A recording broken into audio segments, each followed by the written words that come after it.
akaonea mtu yeyote mwingine.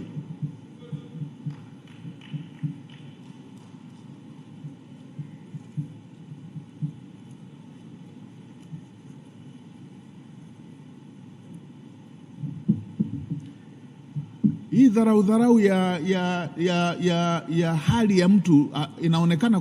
Kuna watu wako dunia nyingine hawajui mtu anapambanaje kuipata 20,000.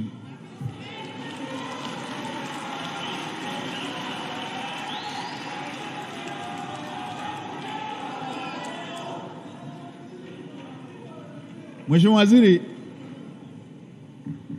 lilitoka tangazo la ghafla kwamba tunatakiwa kufanya mtihani wa kujiunga na chuo kikuu. Kijiji kizima kuanzia nyumbani kwa ndugu na kijiji kizima, nilikosa 20,000 ilikuwa nikose kwenda chuo kikuu. Nikaenda kupewa na binamu yangu yuko mkoani Singida kule.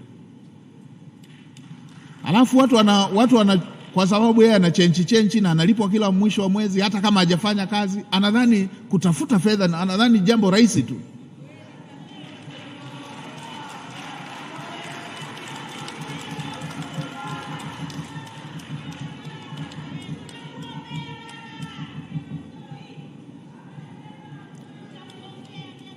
Andaeni kila mtu ambaye ana jambo lake, usikae na hilo dukuduku.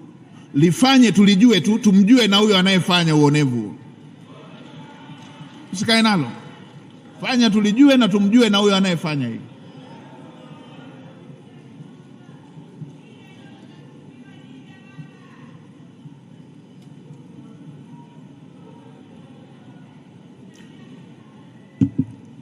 Asikia wale wengine wanaandika, sasa mbona anaongea kwa kufokafoka? Huyu atachukiwa huyu. Nani kawaambieni mimi nakuja kupendwa hapa?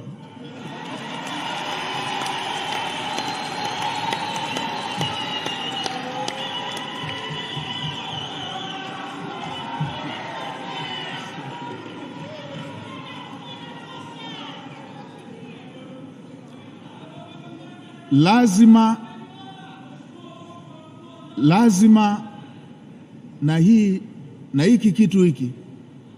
hiki kitu hiki na kuna wengine kitawatoa kazini.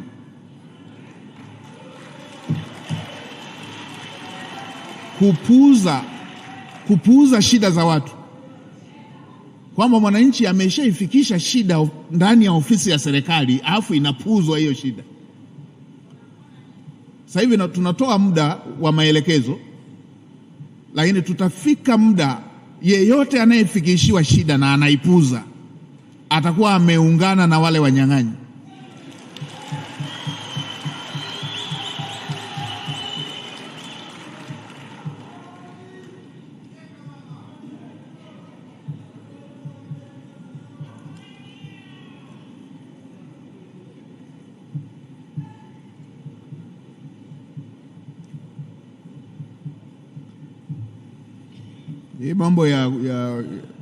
Hii mambo ya kuoneana haya, hii hapana.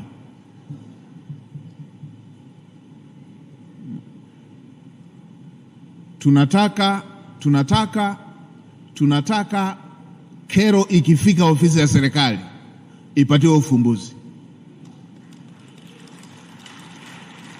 Haijapata ufumbuzi katika ngazi hiyo, serikali, ofisi ya serikali ya ngazi hiyo ipeleke hatua inayofuata kwa ajili ya ufumbuzi. Huyo ndo maana ya ugatuaji wa madaraka. Hapana kupuuza hoja, hapana kupuuza kero. Hawa watu wanahitaji uwezesho tu, hawajataka hela, wanahitaji uwezesho wa mazingira. Fedha wanataka kutafuta wenyewe.